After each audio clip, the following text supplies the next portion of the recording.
Hello, my name is Tamara Fuentes. I'm the entertainment editor over at Cosmopolitan, and thank you so much for joining us for this 92Y Talks event.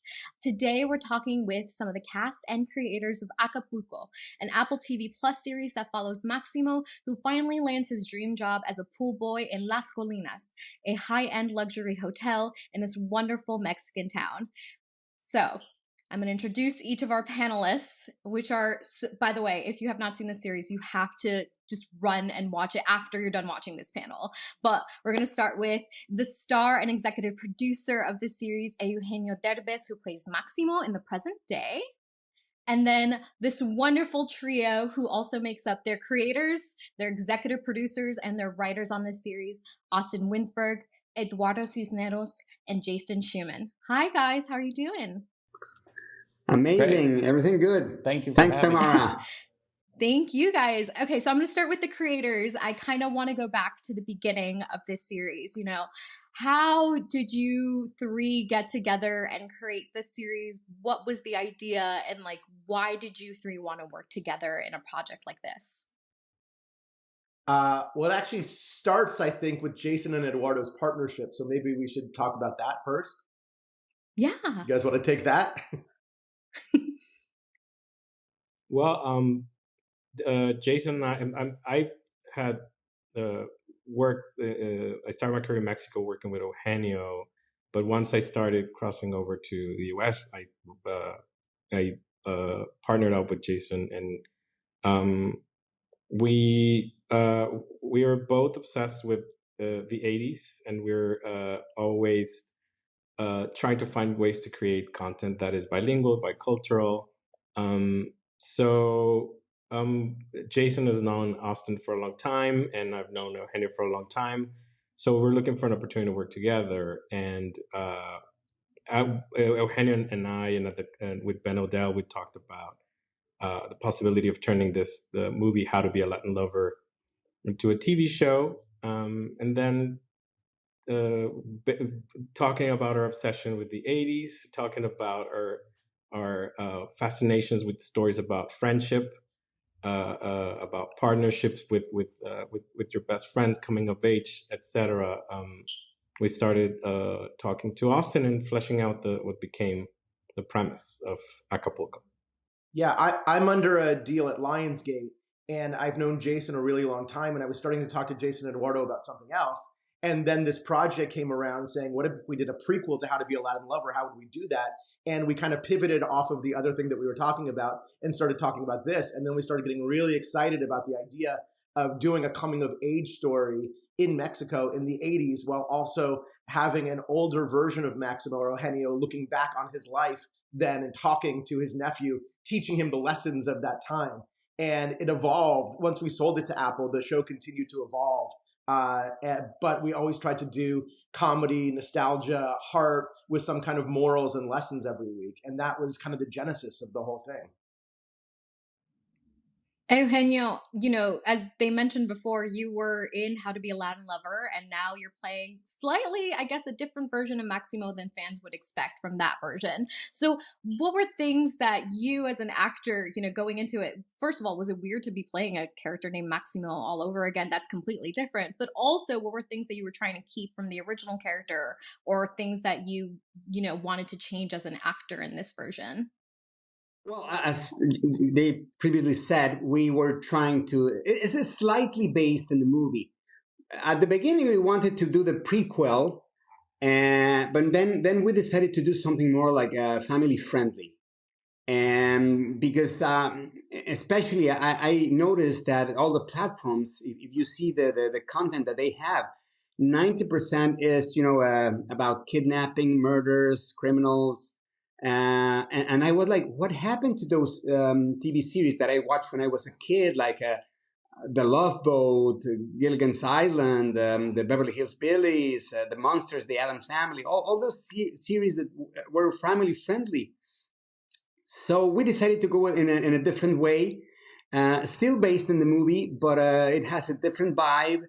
You can watch it with your kids, and it's still interesting. So that's why we kept the names, we kept the some of the characters, like my nephew Hugo is the same kid from the movie, but the core is different, and it's as I said before, it's family friendly, but it has a lot of heart, and it has a lot of comedy. That it's part of the what I want to put in all my projects. I want to be all of them funny, but with a lot of heart. Yeah. Originally, it was going to be kind of a more of a raunchy 80s sex comedy akin to some of those movies from back in the day. And then as we started to explore it with Apple, we realized like that's not really the tone that we want. And I think, to go off of what Eugenio said, Jason and I think Eduardo too, we've always liked shows like The Wonder Years and shows that really kind of have a deeper, or The Princess Bride was a movie that was kind of a touch point for us as well. And so we kind of wanted to, emulate some of the tone of that kind of stuff and kind of have that optimistic point of view. And it just sort of happens that Ted Lasso premiered at the same time that we were doing this show. And, I think it was just sort of a happy accident that we're similarly optimistic and positive in our outlook and tone. Yeah. And I think also credit to that is not only, the fact that this is taking place in such a wondrous hotel that you kind of wish you were able to live in, but also going back to the aspect of the 80s and this wonderful era filled with so many colors and so many iconic moments. What was that like to kind of bring that to life in different ways? And how was it kind of picking and choosing your favorite things from maybe your own childhood that you wanted to highlight in different ways here?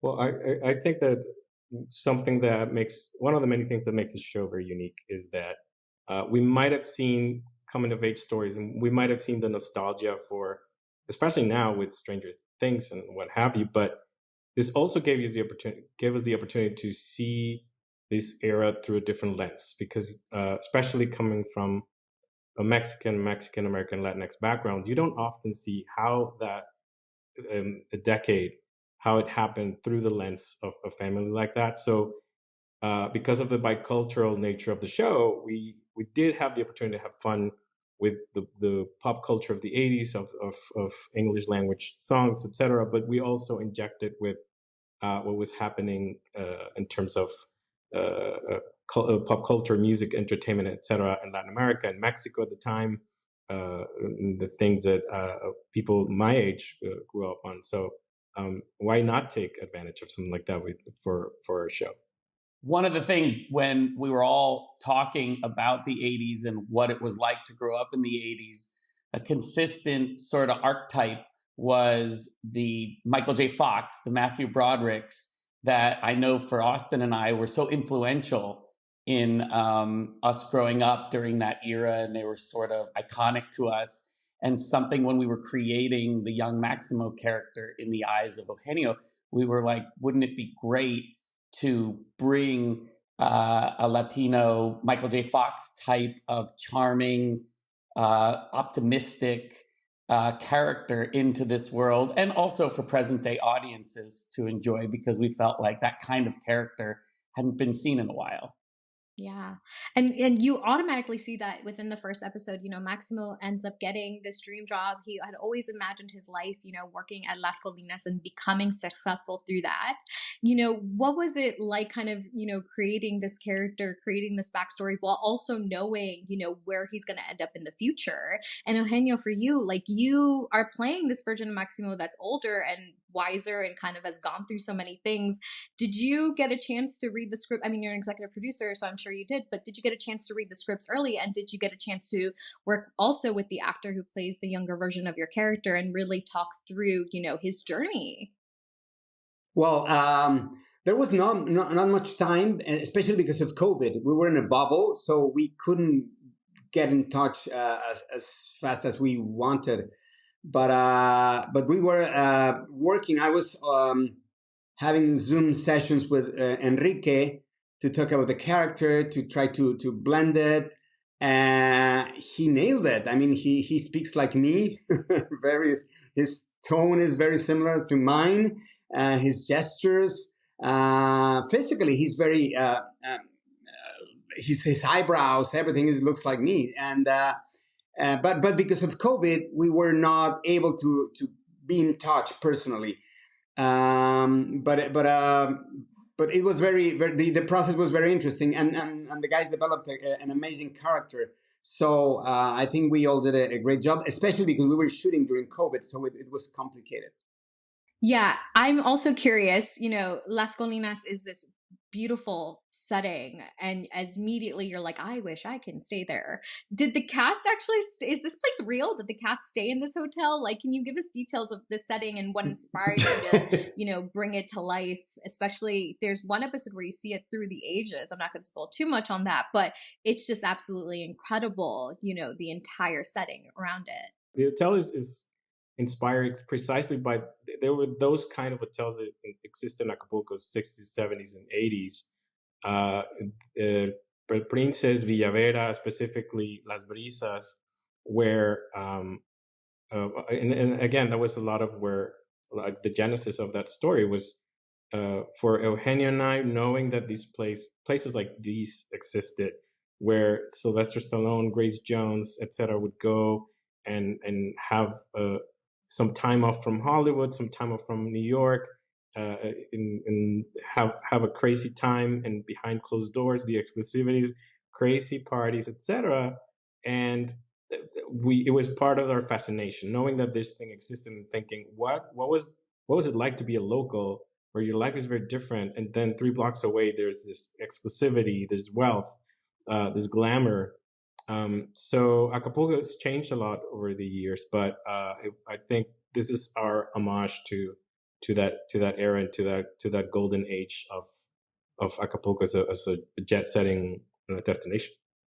But in terms of actual production, everybody, because of COVID, and I think this is part of how we were able to make the show, everybody stayed at the hotel that we were shooting the show at for, I think, about 3.5 months. That we were all in a COVID bubble. All of the other sets, other than a couple of things that we would go into the town nearby to shoot, we had the family's house in the parking lot. We built onto the exterior to create hallways and stuff for the laundry room and the Don Pablo's office. So basically our entire soundstage of the show was all this hotel that nobody could ever leave. So it was kind of these amazing golden handcuffs for 3.5 months, because we didn't want anybody to infringe on that bubble. Every meal at the hotel, everybody staying there. When they weren't working, people had a little bit of an ability to go to the pool or the beach if people weren't shooting there. But no, it was kind of like summer camp, where everybody was just in the same space the entire time. Exactly. I have to know, did anybody accidentally fall into the pool while filming at any point? Because I feel like it's a hazard or something in shooting. We were careful about that, I think, but it might have happened once or twice. Maybe late at night when people weren't shooting. Exactly. And I love the color that they chose for the hotel. It was very accurate, and the character, the hotel it's a character by itself. And I think that it was very expensive to paint the entire hotel in pink, but I think it was worth it. Yeah, that was the inspiration of our pilot director, Richard Shepard, who came in and wanted to make sure that the hotel itself was as exciting and as sort of visually friendly as it could possibly be. And so he came to the location and said, I think 2 weeks before shooting, paint everything pink. And then they did it. They painted the entire hotel in like a week and a half. And it was pretty amazing. It was pretty amazing. And same with, the attention to detail in the costumes and all of the visual aesthetics of the show and the production design. Nico Sabatini, who's our production designer, was just amazing about trying to be not only true and authentic to the time period. And I think authentic is a word that came up a lot with a lot of things with this show, but also just to making it as inviting and fun and the kind of place that you'd want to be at. So, and also to contrast from the family home to what it looks like to being at the resort, to what it looks like behind the scenes, the upstairs, downstairs of the resort at the same time. I think that sorry, just to piggyback on what he said, I because I think it's really important to do justice to the work of all the people who are not on the Zoom, because one big creative challenge that we had is to, on one hand, show the contrast of this exciting, bright world of the resort, but also the life at home that might not be as glamorous. But at the same time, how do you make that feel like the same show? How do you make it feel cohesive in a way that doesn't look like you're watching two different shows.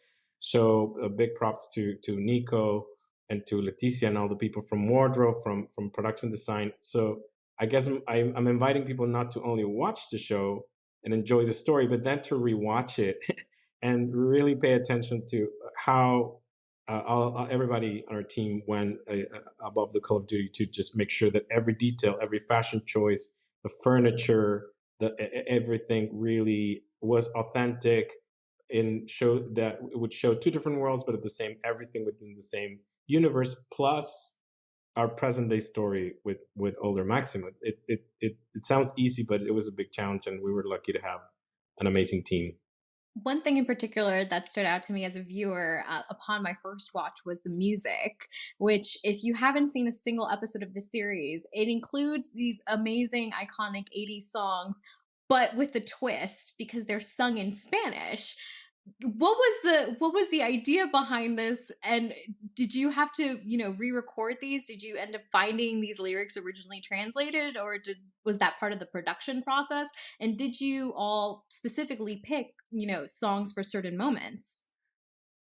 I mean, I'll go out on a limb and say I believe that 80s music is the best music in the history of music. I know that's a very controversial statement, but I believe it. And to me, a lot of the nostalgia of my love of the 80s comes from mostly pop music and rock and roll that was created then. And so in spirit of creating an atmosphere at the hotel of luxury, of opulence, we came up with this idea that they also had these very professional, very excellent singers that would entertain the guests at the pool. And to the credit of the actors, they really dove into it. They really went for it and created these acts for each episode that really stand out in the show. And I've become a big fan of them. Yeah, I'm a huge musical lover. And I had this other show, Zoe's Extraordinary Playlist, for the last couple of years that did a lot of these kinds of songs and covers of songs. And we just thought that a musical element could add a whole other layer to scenes. And we just hit upon this idea of this duo, Augusto and Adriana.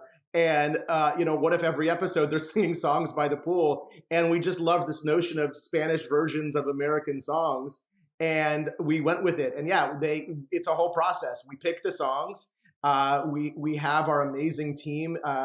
These two guys named Joe Rodriguez is the main guy, who work with us on the songs. Augusto and Adriana, they come in and they pre-record the songs. They work on their choreography. They do it on the day. It's a whole process. And I got a little nervous early on, especially in episode 3, when we did Eye of the Tiger as one of the songs during a training sequence. And I thought, Eye of the Tiger, I don't know, is that like a little on the nose? Are people going to expect that or something? But then you hear it in Spanish, and suddenly it comes to life again in a completely different way. So I'm completely team Augusto and Adriana, and all I want is more of them whenever possible. And that also goes back to one of the beautiful things about this series is that it's the first Apple TV Plus series that's both in Spanish and in English. What was the reasoning behind that? Obviously, that also goes into the fact that a lot of the visitors that are coming to stay in Las Colinas are American, and they're, they speak English primarily, and that is, their main way of communicating. But, as writers, where was the decision making in, picking scenes that these should be in English and these should be in Spanish, and kind of switching between the two languages? Yeah, I mean, that was go ahead. No, go.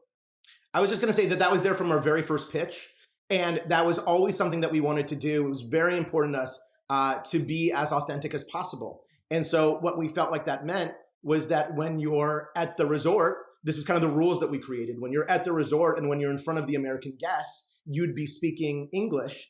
But if you were behind the scenes, if you were in the laundry room, if you were home with the family, whenever you would be in a situation where it would be more organic to be speaking your native tongue, be speaking Spanish, that's what we would do. And we had a lot of conversations with Apple about that. And we initially thought it would kind of be probably 70% English, 30% Spanish. And I think it probably worked out to be more like 50-50. And it was always important to everybody, every step of the way, that we stay true to what the real thing would be. And even when we were walking around the hotel, just with the cast hanging out, that's how they would talk to each other too. Sometimes they'd be talking in English. Sometimes when they would get more emotional or telling a joke or a story, they'd suddenly go into Spanish. There was a lot of that dual thing happening, and we just wanted to be true to that. So that was kind of our goal every step of the way. Yeah, I just wanted to underline that what Austin just said. It was about authenticity. Every time I watch the Hollywood movie where I see, the hero going to China and everyone in China speaks in English. They come to Mexico and everyone in Mexico speaks English. That's not true. If you go to Mexico and you speak it to a taxi driver in English, they won't understand you. So we wanted to be authentic, and especially because we have Eduardo who's from Mexico City and myself. It would be it would crucify us in Mexico if we portray that in a different way. So we wanted to be authentic. I think it was also about normalizing that. It's the world we're living now. And it's still, the Spanish language is now talking specifically about the U.S., even though this is a show that's been watched globally, but talking about the home audience in the United States. Spanish language is 40 million people in this country in the United States speak Spanish. It's part of the fabric of the country, and it's still seen as something foreign. There are a lot of people who are born in the United States, who are American, who speak Spanish. They are American too. So for many years, Eugenio, especially Eugenio and I, have had this conversation over and over when we present from the days of instructions not included. To this day, we present content that we try to make it organically bilingual, and people go like, well, will the people in the United States understand? And we say like, well, first of all, a lot of it, if you want to see Eugenio's talent on screen, a lot of his audience has the ability built in. Don't worry about that. And more, this is the society we live in the United States, and even more so now that we live in this actual global village, where now we're watching Korean movies and shows with subtitles, etc. I think we have more freedom to normalize that. So it was great to make it a part of our show. Yeah, we never saw that as a barrier to entry. We saw it as the way things should be. And on top of that too, that authenticity went down to casting at the same time. So every Mexican, any cast member that was written to be Mexican in the show, we cast Mexican actors. And the two times where we didn't do that, with Hector, we ended up casting Rafael, who was from Spain. We wrote that into the show. And same with Julia, she's actually from Colombia. So we wrote that into the show. So we're always trying to be true to people's origins and their ethnicities, and I think that's that level of authenticity, I think, is and level of representation, I think, is really important in television right now. Yeah, one of my favorite things is just the powerhouse that this cast is. I mean, you have legends both in American television and Mexican television coming together to create this new series, and also even newcomers who are, new faces to both audiences. Was there a particular thing that you were looking for in each of the cast members? And did you guys have a wish list that, this person would be perfect and I hope we get them, and then you got them? Yeah, well, definitely. All of them. Damian Alcázar, he's our Robert De Niro, I'd say.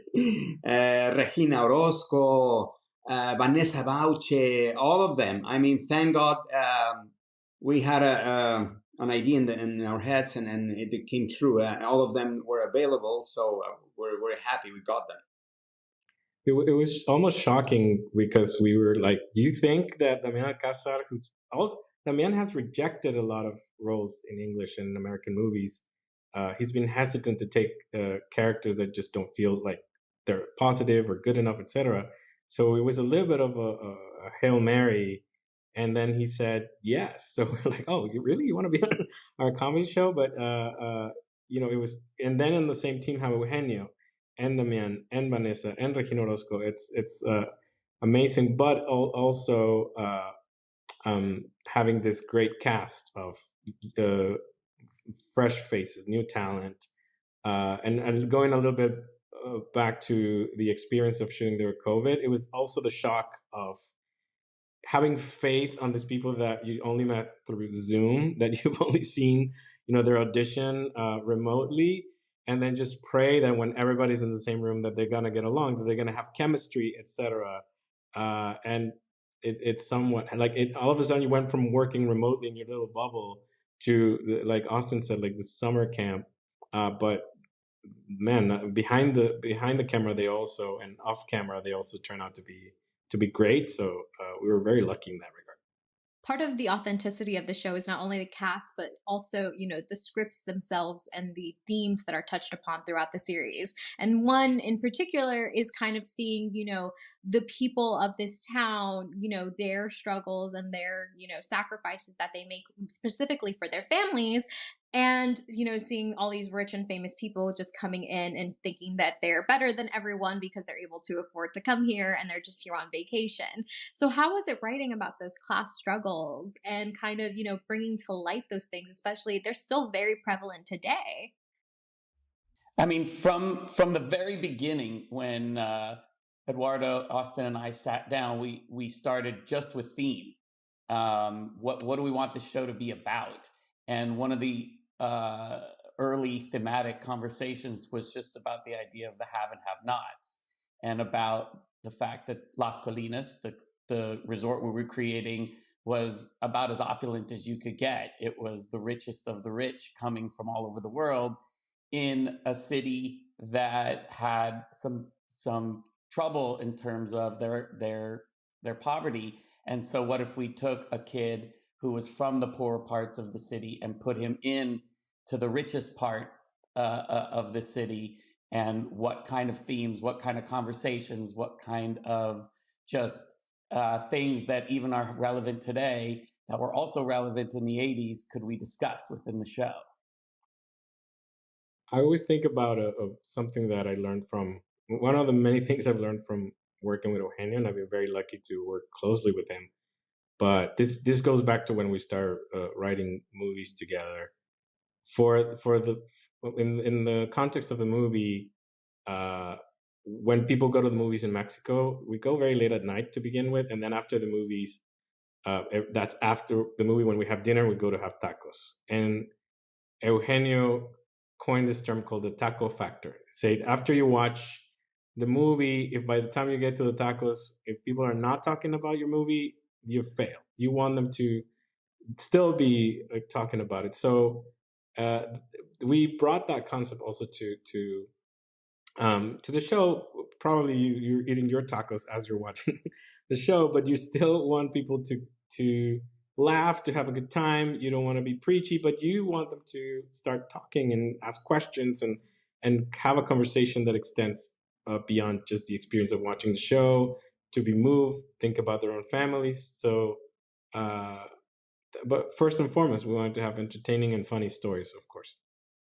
Yeah, and another big thematic thing that we talked about from the beginning was this idea of the moral questions and the moral compromises that come into play. And he comes from a more religious, pious family, and his mom views the resort as this sort of bastion of sin. And what is it like for him to go into this world where he has to make some choices that are more gray, and he has to sort of morally compromise to get ahead?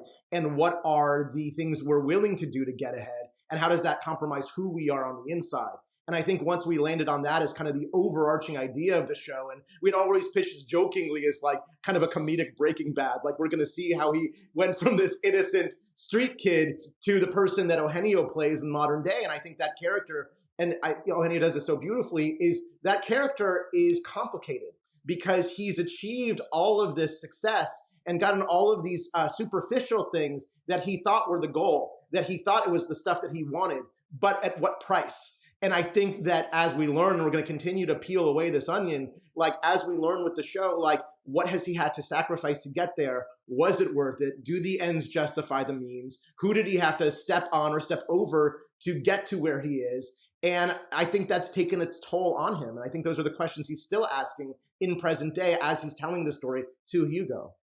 Eugenio, how much of the character, of that part of the character, did you know? Do you know a little bit more that we haven't seen yet, or is it basically what the viewers have seen so far? That's as much as you know of, Maximo and how he ended up where he is now. No, there's a lot more that I'm hiding. You'll see. There's a lot in that chest, and every time I open the chest, you'll see a lot of information that will tell you a lot of stuff about my life, about my previous life, and how I got there. And I think that what they were saying before, I would say that the premise and the entire premise probably of the series is it's a question that all of us can ask ourselves.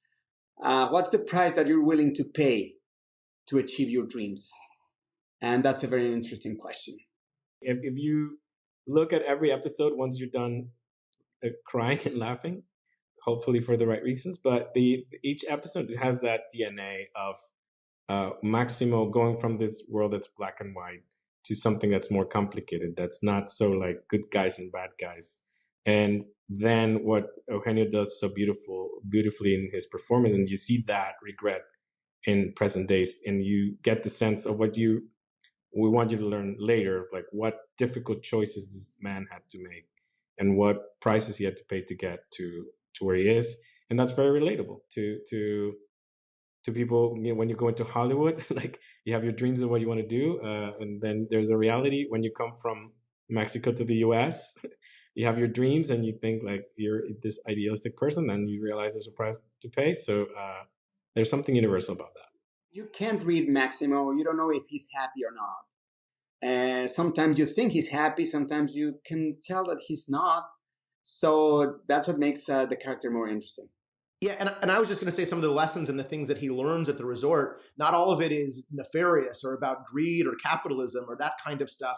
Episode 4, he learns about Rodolfo, this sort of sex symbol, is actually gay and has been in a very healthy relationship for 20 years. And so part of Maximo's eyes opening and awakening and the coming of age is learning about the gray in the world. And I think that he came from a very religious home, where things like Eduardo said, were very much more black and white. So part of it is this whole journey of growth for him. And you also haven't watched episode 4. Oops. Too late now. It's okay. It'll make Spoiler them run alert. and watch it even more. One of also the biggest central themes around this series is family. And, not only the family that Maximo, grew up with, but also the family that he now creates in Las Colinas, whether he likes it or not. There's always members of the family that you might not gel with, or you do. So what was it kind of creating those two dynamics into those two different worlds, and kind of seeing him, constantly sacrifice for one and the other? And again, going back to that moral gray situation. I want to say, Jason, do you want to talk a little bit about being the good son and the bad son? I'm personally, because we all take from our personal lives, that makes the best storytelling and writing. I have a younger sister that even as a young kid at Maximo's age, I was always looking after her. And so that dynamic at home, Eduardo has 4 sisters. So we based that, the two of us at least, based that a lot on our own home life and our own inspiration from our strong mothers, who did everything they could to bring us up in a world filled with lots of, tug and push and pull in different directions, always trying to keep us on the straight and narrow. And so a lot of that came from our upbringing, a lot of that from our home life, and then just our own adventures into the business world, or the grown-up world, as I like to call it. When you graduate school or leave your home and you enter some world, you only can hope that you find a second family, and that second family embraces you the way that I think Las Colinas is doing for Maximo. But with a new family comes a lot of different points of view, a lot of different characters from different worlds, from different upbringings, who have different ways of going about life. And so a lot of a journey in real life is about taking the things from the people you meet and hopefully inspiring you in the right way, even though you could go down some wrong paths here and there, which can also lead to, at least for us, for storytelling, a lot of fun, a lot of comedic stuff, and a lot of heart. Yeah, and also, like the show, a lot of the show takes place at the resort and is very much a workplace comedy. So kind of from the early days when we were trying to figure out who these characters are, it was important to be very detailed and specific about what the family life looks like, but also what are funny characters that are going to bounce off of each other at the hotel, and what are those dynamics, and who's going to be the antagonist to Maximo, and how part of one of my favorite things in the whole series is his relationship with Memo, his best friend. And I feel like that bromance, or whatever we want to call that carries through, is such another big piece where we get a lot of heart out of the show. And so we were always just trying to think, like with Adriano and Augusta, like with the bartender, with Julia working at the front desk, Don Pablo being sort of this father figure mentor character, really trying to pepper the office space with a lot of different kinds of dynamics that we could always go to for story and comedy. Was there something in particular, in the creation of the series that you found, maybe a little bit more difficult than you initially anticipated, bringing the scripts to life into the production, that it was a challenge that you all faced as executive producers, creators, and such like? Well, I think the biggest challenge is just, we were the first, the first production out of a new unit at Apple. So it was, I believe we're their first international show. And so trying to understand and learn with Apple what that Apple brand is, and what, and really there was a lot of stories when we were developing the pilot, and a lot of conversations about why are we rooting for Maximo and why are we invested in this story, and really trying to lean into, his father died when he was young. He's doing it for his family. He's not doing it to be selfish or greedy. It's all trying to raise them up and create a better life for everybody, that we're building in a lot of empathy for that character. And then kind of just a lot of trying to figure out tonally how to keep the show grounded and relatable and have heart and, check all those boxes. I think that was a lot of the discovery process along the way in the development, and took longer than I think we anticipated in terms of finding the right balance of all of those things. And how can these, like we talked about earlier, the three different worlds, the modern setting, the hotel setting, and the family setting, all function cohesively together. And I think that was part of the initial growth of the show, was figuring that out. When we started breaking episodes, figuring out how much of a moral do we want to have every week? Is there sort of like the lesson of the week, and how much do we lean into that? And just always, I think it's always hugely important, just kind of trying to get the tonal balance right every single time. And there was an issue that we faced at last minute, and we didn't realize it, and it was the dubbing. We realized that they wanted to dub the series into Spanish, and that was a huge problem, because if you dub everything into Spanish, there's no bilingual world. There's no Spanish versus English. And for example, there's an episode where Maximo is talking to Bronte, and he says, and then I realized that everything I said, it was in Spanish. That didn't work for the dubbing. So we had to rewrite that part and change it a little bit. So it was complicated, and we never thought about that. So I always advise everyone, even if you're able to watch it with subtitles, go with the original track instead of the dubbing option, because it would be way better to see the original version. But it worked. Finally, it worked. But I'd rather go for the original version. It is interesting, because the show is like, they had to dub it for 107 different, or subtitle it for like 110 countries around the world at the same time. So you have to finish everything like 4 months before it actually airs, because it takes that long to get it ready for every country. So it would be interesting to see it in other languages and actually see exactly how they bifurcate that, or show the differences in the contrast between the language, because so much of the storytelling of the show is the difference between the languages, and is those sort of intersections and barriers and all of that. And now, all these months later, finally the show is complete. At least season 1 is on Apple TV Plus, which you, again, stream it as soon as you can, everyone. It is 100% on Rotten Tomatoes. It is the #1 Apple TV Plus original series in Mexico. Seeing all of the success and seeing all the love of the show, how has it how is it for you all as creators, executive producers, putting all the time in, kind of seeing it out in the world and seeing it so beloved as much as, as clear as you all love this series and creating it? Well, first of all, let me say that I feel proud of it, and then I'm very happy, especially that we're able to portray Mexico in a different way. I'm fed up with watching news and see how they talk about Mexico, about just the bad things. It's not that they don't exist, Mexico is more than that. Mexico is more than narcos, more than just violence.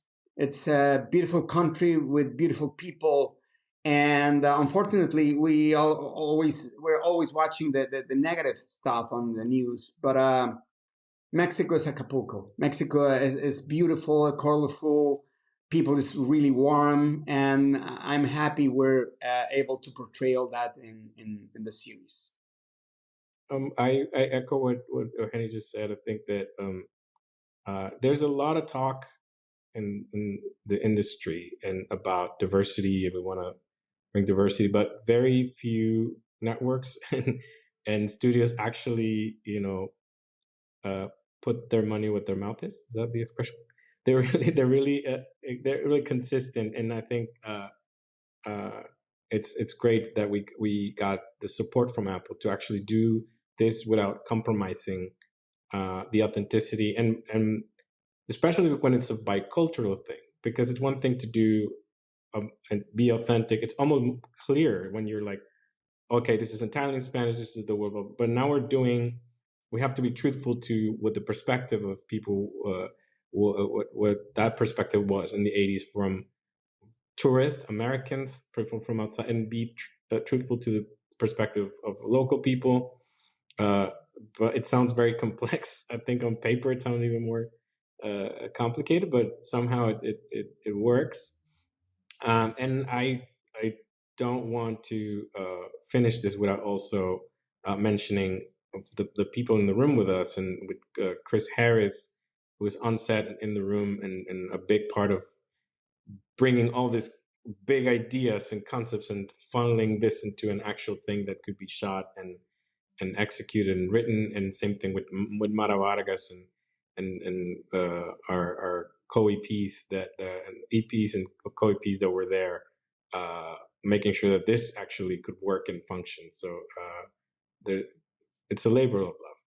Thank you so much to our panelists for this wonderful, wonderful talk. Thank you, everyone who tuned in for this 92Y talk series, and make sure to watch Acapulco right now, the complete first season on Apple TV+.